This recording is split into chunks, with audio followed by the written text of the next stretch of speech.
오늘날 세계는 더 이상 법이나 규칙으로 움직이지 않습니다. 힘과 무력, 그리고 권력이 모든 걸 결정하죠. 믿기 힘들겠지만 미국이 베네수엘라 대통령을 한밤중에 특수부대 200명을 동원해 체포했습니다. 베네수엘라 쪽은 80명 이상이 죽거나 다쳤는데 미군 사망자는 단 한 명도 없었어요. 압도적인 힘의 차이가 만들어낸 결과죠. 이 사건은 단순한 체포가 아닙니다. 지금까지 우리가 믿어왔던 국제 질서가 무너지고 강자의 논리만이 살아남는 시대가 왔다는 신호거든요. 미국 의회는 발칵 뒤집혔습니다. 의회 승인도 없이 심지어 통보조차 없이 사실상 전쟁을 벌인 거 아니냐고 행정부를 강하게 압박했죠. 공화당 의원들까지 가세했어요. 대통령이라고 해서 멋대로 다른 나라를 공격할 권한은 없다. 이건 헌법 위반이다. 라면서요. 민주당은 더 강경했습니다. 이게 전쟁이 아니면 뭡니까? 특수부대 200명을 투입하고 80명이 넘게 사상자가 났는데요. 마이크 존슨 하원 의장은 태연하게 답변합니다. 우리는 베네수엘라의 군대를 주둔시키거나 점령하지 않았어요. 그저 범죄자 한 명을 체포했을 뿐입니다. 전쟁이랑은 차원이 다른 얘기죠. 트럼프 대통령은 더 직설적이었습니다. 의회에 미리 알렸다간 정보가 새나갈 게 뻔하잖아요. 민주당 쪽에서 언론에 흘리고 그러면 작전은 실패하는 겁니다. 결과로 증명하면 되는 거예요. 작전은 성공했고 미군 사망자는 없었습니다. 이게 답 아닙니까? 미국은 이번 작전을 공식적으로 군사작전이 아닌 법집행작전이라고 명명했어요. 용어 하나만 바꾼 겁니다. 마두로를 국가 원수가 아니라 5천만 달러 현상금이 걸린 마약 카르텔 두목으로 규정했죠. 실제로 마두로는 대량의 코카인을 미국으로 밀반입한 혐의로 기소됐고 지금 뉴욕 연방법원에서 재판을 받고 있습니다. 국제법 위반, 주권 침해 그런 건 중요하지 않다는 겁니다. 범죄자를 잡았을 뿐이니까요. 이게 미국이 내세운 논리입니다. 법 집행이라는 이름으로 포장된 사실상의 침공이었던 거죠.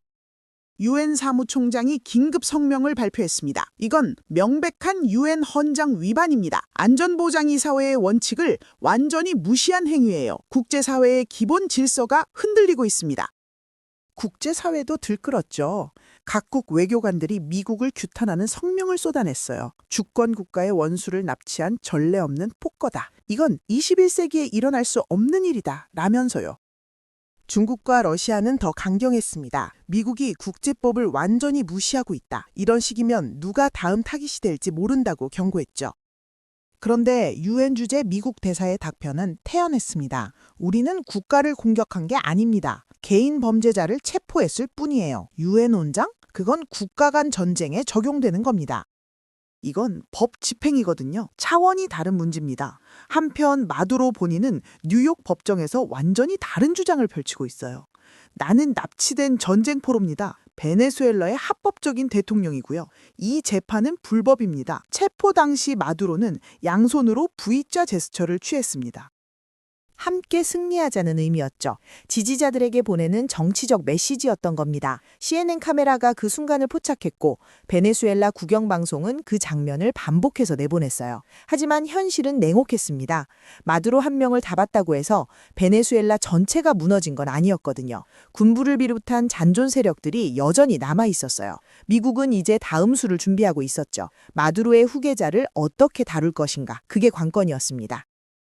마두로가 체포되자 부통령 델시 로드리게스가 헌법에 따라 자동으로 임시 대통령직을 승계했습니다. 처음엔 강경했어요. 미국의 침략 행위를 결코 용납하지 않겠다. 베네수엘라 국민은 외세의 압박에 굴복하지 않는다고 선언했죠. 군부를 소집하고 비상사태를 선포했습니다. 전 세계 언론이 주목했어요. 베네수엘라가 군사적 보복을 시도할 것인가? 미국과의 전면전으로 번질 수도 있다는 우려가 나왔죠. 긴장감이 극도로 고조됐습니다. 그런데 트럼프 대통령이 직접 나섰어요. 로드리게스에게 전화를 걸었죠. 통화 내용은 나중에 백악관 관계자를 통해 알려졌는데요. 지금 옳은 선택을 하지 않으면 당신도 마두로처럼 한밤중에 잡혀올 수 있습니다. 자다가 특수부대가 들이닥치는 거예요. 현명하게 판단하시길 바랍니다. 공포 섞인 노골적인 협박이었습니다. 그리고 놀라운 일이 벌어졌어요. 불과 24시간 만에 로드리게스의 태도가 180도 바뀐 겁니다. 베네수엘라는 미국과 상호 존중하는 관계를 원합니다. 우리 국민의 안전과 번영이 최우선입니다. 라고 발표했죠. 미국은 즉각 베네수엘라 재건 계획을 내놨습니다. 3단계로 구성돼 있었어요. 1단계는 치안 안정화, 2단계는 미국 기업의 석유 시장 접근 허용, 3단계는 정치 체계 전환이었습니다. 특히 2단계가 핵심이었죠. 재건이라는 명목하에 베네수엘라의 막대한 석유 자원을 확보하려는 게 미국의 진짜 목표였던 겁니다. 로드리게스는 이 모든 조건을 받아들였어요. 선택의 여지가 없었던 거죠. 트럼프 대통령이 백악관 기자회견에서 폭탄 발표를 했습니다. 베네수엘라 임시정부로부터 3천만 배럴 이상의 원유를 넘겨받기로 합의했습니다. 이건 양측 모두에게 윈윈입니다. 어마어마한 양이에요. 시가로 따지면 수십억 달러에 달하는 규모였죠. 그동안 베네수엘라는 미국의 경제 제재 때문에 석유를 제대로 팔 수가 없었거든요. 유령선을 이용해서 암시장에 헐값으로 넘기는 게 고작이었습니다. 정상 가격의 절반도 안 되는 값에 팔아야 했죠. 트럼프는 이렇게 말했어요. 우리가 도와주겠습니다. 정상 가격에 국제시장에 팔아드리죠. 베네수엘라도 이익이고 우리도 좋은 겁니다. 대신 조건이 있어요. 그 조건이 가관이었습니다. 판매 대금에서 이번 작전 비용을 먼저 공지한다는 겁니다. 특수부대 투입 비용, 항공모함 파견 비용, 발사한 미사일값, 작전 기획 비용까지 다 떼겠다는 거예요.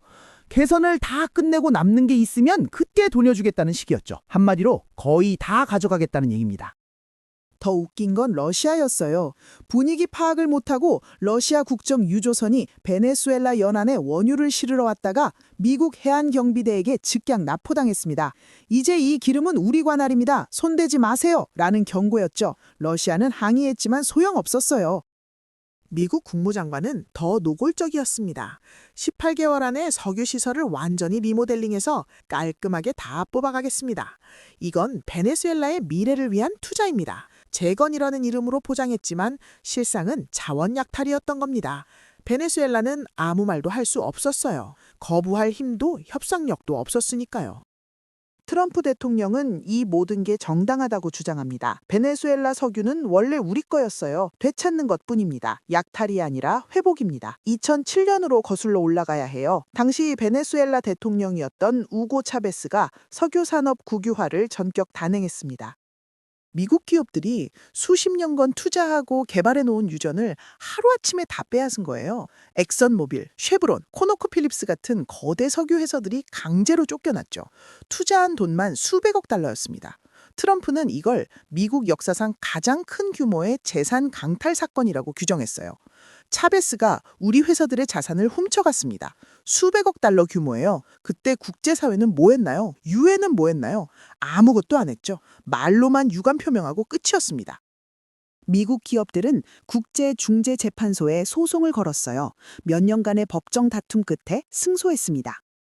베네수엘라는 보상금을 지급하라는 판결을 받았죠. 판결문에는 구체적인 금액까지 명시돼 있었어요. 하지만 베네수엘라는 한 푼도 주지 않았습니다. 마두로 정권도 차베스의 노선을 그대로 이어가며 무시했거든요. 트럼프는 이렇게 말합니다. 우리는 지금 도둑 맞은 걸 되찾는 겁니다. 정의를 실현하는 거예요. 국제법? 그게 우리를 보호해줬나요? 중재 판결이 뭐 소용 있었나요? 아무 의미 없었잖아요. 힘으로 빼앗긴 건 힘으로 되찾겠다는 논리였습니다.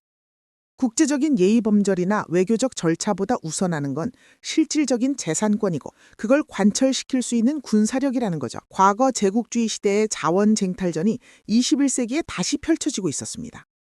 스티븐 밀러 백악관 부비서장이 폭스뉴스 인터뷰에 나왔습니다. 그의 발언은 충격적이었어요. 현실 세계는 오직 힘, 무력, 권력이 지배합니다. 그게 전부예요. 진행자가 물었죠. 국제법은요? 유엔 헌장은요? 밀러는 비웃듯이 답했습니다. 그건 영화 속에서나 나오는 얘기입니다. 스크린 안에서나 통하는 거예요. 그러면서 원시시대 비유를 꺼냈어요. 동굴에서 살던 시절을 생각해보세요. 옆 동굴 바바리안이 와서 당신 고기를 뺏어가려고 합니다. 그때 뭐라고 하시겠어요? 여기 유엔 헌장 보세요. 이건 불법입니다. 라고요? 스튜디오가 조용해졌습니다. 밀러는 계속했어요. 바바리안은 신경 안 씁니다. 고기를 그냥 가져가죠. 억울하면 힘으로 이기세요. 못 이기면 순순히 내놓는 수밖에 없어요. 이게 현실입니다. 미국을 그 바바리안에 비유한 겁니다. 그리고 자랑스럽게 말했죠. 우리는 슈퍼파워입니다. 초강대국이에요. 그에 걸맞은 행동을 할 겁니다. 주저하지 않을 거예요. 이 발언은 전 세계로 타전됐습니다. 유럽 언론들은 미국이 야만으로 돌아갔다고 보도했어요. 하지만 밀러는 비치 않았습니다. 오히려 이렇게 덧붙였죠. 우리가 솔직한 겁니다.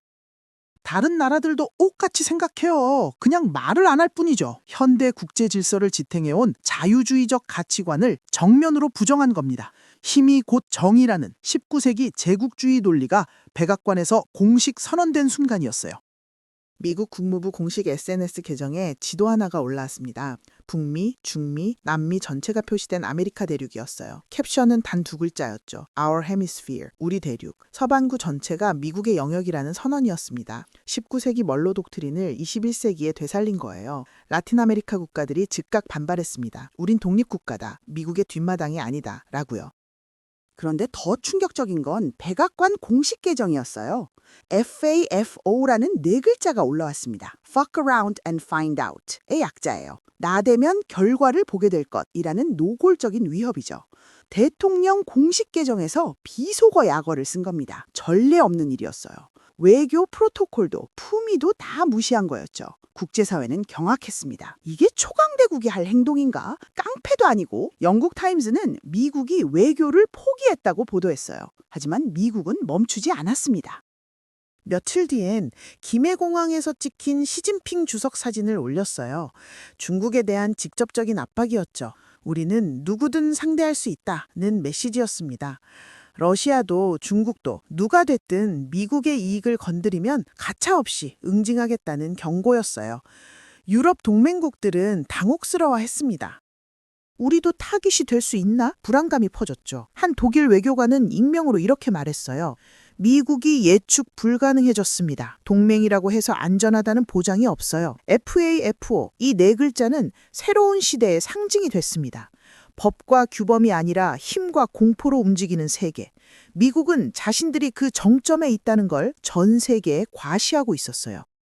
스티븐 밀러가 다시 입을 열었습니다. 베네수엘라 다음은 그린란드입니다. 그린란드는 반드시 미국의 일부가 되어야 해요. 협상 대상이 아니라 필수 사항입니다. 농담이 아니었어요. 그의 아내는 SNS에 그린란드를 성조기로 덮은 사진을 올렸습니다.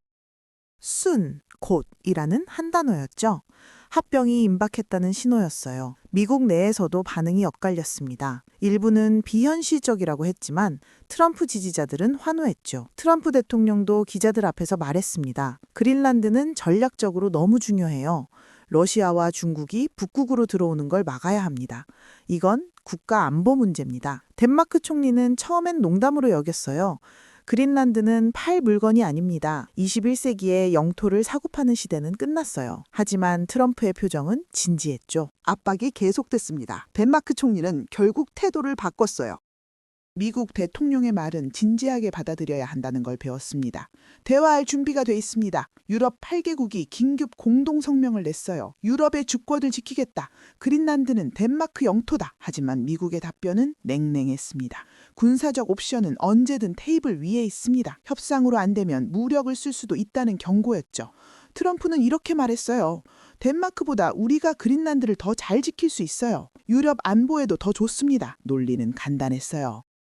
중국과 러시아가 북극 항로를 장악하기 전에 미국이 먼저 선점해야 한다는 거였죠. 그린란드에는 희토류 같은 전략 자원도 엄청 많습니다. 기후변화로 얼음이 녹으면서 접근성도 좋아지고 있었어요. 프랑스 마크롱 대통령이 긴급 성명을 발표했습니다. 미국의 행보는 강대국들이 세계를 분할하려는 위험한 유혹입니다. 19세기로 돌아가자는 겁니까? 우리는 저항해야 해요. 독일 정부도 즉각 가세했죠. 힘의 논리로 돌아가선 안 됩니다. 그게 1차 대전을 만들었고 2차 대전을 만들었어요. 역사를 잊은 자는 반복합니다. 덴마크 총리의 경고는 더 직설적이었습니다. 만약 미국이 그린란드에 군사적 행동을 한다면 2차 대전 이후 유지된 나토 체제는 그날로 끝장날 겁니다. 동맹은 신뢰 위에 서 있는데 그 신뢰가 박살나는 거예요. 동맹의 근간이 무너진다는 얘기였죠. 기자회견장에서 한 기자가 트럼프 대통령에게 물었어요. 나토 유지와 그린란드 획득 중 하나만 선택해야 한다면 어떻게 하시겠습니까? 트럼프의 답변은 전 세계를 충격에 빠뜨렸습니다. 나토를 포기할 수도 있죠. 솔직히 말해서 우리 없는 나토가 뭔 의미가 있나요? 무용지물입니다. 껍데기만 남는 거예요. 75년간 유지된 서방 동맹을 한순간에 버릴 수도 있다는 선언이었어요. 그는 계속 말했습니다. 쉬운 방법은 안 되면 어려운 방법을 쓰는 겁니다. 그린란드는 미국에 꼭 필요해요. 이건 양보할 수 없는 문제입니다. 협상 테이블에서 안 되면 다른 방법이 있어요. 쉬운 방법은 매입, 어려운 방법은 무력 사용이라는 뜻이었죠. 유럽 전역이 공포에 휩싸였습니다. 미국이 정말 동맹국을 공격할 수 있나? 상상도 못한 시나리오가 점점 현실이 되고 있었어요. 이건 단순히 그린란드 문제가 아니었습니다. 아메리카 퍼스트의 극단이었죠. 동맹보다 자국의 전략적 이익을 우선시하는 미국. 필요하다면 80년 동맹도 버릴 수 있다는 메시지였어요. 미국 행정부가 폭탄 발표를 했습니다. 자국 이익에 반하는 69개 국제기구와 조약에서 전면 탈퇴하겠다는 겁니다. WHO, 파리 기후협약, 유네스코, UN 인권이사회까지 포함돼 있었어요. 국제사회와의 대대적인 단절을 선언한 거죠. 백악관 대변인은 이렇게 말했어요. 이 기구들이 미국에 도움이 됐나요? 오히려 발목만 잡았습니다. 트럼프 대통령은 더 나아갔습니다. 국제법은 나를 막을 수 없어요. 내 권력을 제한하는 건 오직 나 자신의 도덕성뿐입니다. 그게 유일한 제약이에요. 법 위에 자신이 있다는 충격적인 선언이었죠. 실제 행동도 그 말을 증명했어요. 러시아나 중국처럼 강력한 군사력을 가진 나라와는 협상 테이블에 앉았습니다. 푸틴, 시진핑과는 대화했죠. 하지만 약소국에게는 법도 관례도 무시했습니다. 베네수엘라가 그 대표적인 사례였어요. 대만 문제에 대해서도 태도가 애매했습니다. 기자가 물었죠. 중국이 대만을 침공하면 미국은 어떻게 하나요? 트럼프는 이렇게 답했어요. 그건 시진핑의 결정에 달린 일입니다. 우리가 어떻게 할지는 그때 가서 봐야죠. 기존의 대만 방어 공약을 흐릿하게 만든 겁니다. 동맹국들은 불안해졌어요. 우리도 버림받을 수 있나? 미국의 세계관은 명확했습니다. 군사력으로 이길 수 있으면 밀어붙이고 상대가 강하면 협상 테이블에 앉는 거였어요. 국제법이나 규범은 약자를 다룰 때나 무시하는 도구였죠. 한 독일 외교관은 익명으로 이렇게 말했습니다. 미국이 세계 경찰을 그만두는 게 아니에요. 세계 마피아가 되는 겁니다. 패권을 공고히 하기 위해 수단과 방법을 가리지 않는 초강대국, 동맹도 국제법도 도덕도 필요 없다는 거였어요. 오직 힘과 이익만이 유일한 기준이 되는 세상이었습니다. 그린란드는 단순한 섬이 아닙니다. 북극 항로의 핵심 요충지예요. 기후변화로 얼음이 녹을수록 그 가치는 기하급수적으로 올라갑니다. 미국이 그린란드와 캐나다까지 장악하려는 이유죠. 중국과 러시아의 해상 진출을 차단하고 서반구의 절대 통제권을 갖겠다는 겁니다. 우리가 배웠던 국제법과 규범은 빛을 잃고 있어요. 옆동굴 바바리안의 논리가 다시 지배하는 냉혹한 신식민주의 시대가 왔습니다. 이 거대한 흐름 속에서 국제 질서의 변화를 직시하고 국가 생존을 위한 냉철한 판단이 필요합니다. 결국 힘이 전부가 되는 세상입니다. 우리도 스스로를 지킬 실질적인 힘과 지혜를 갖춰야 해요.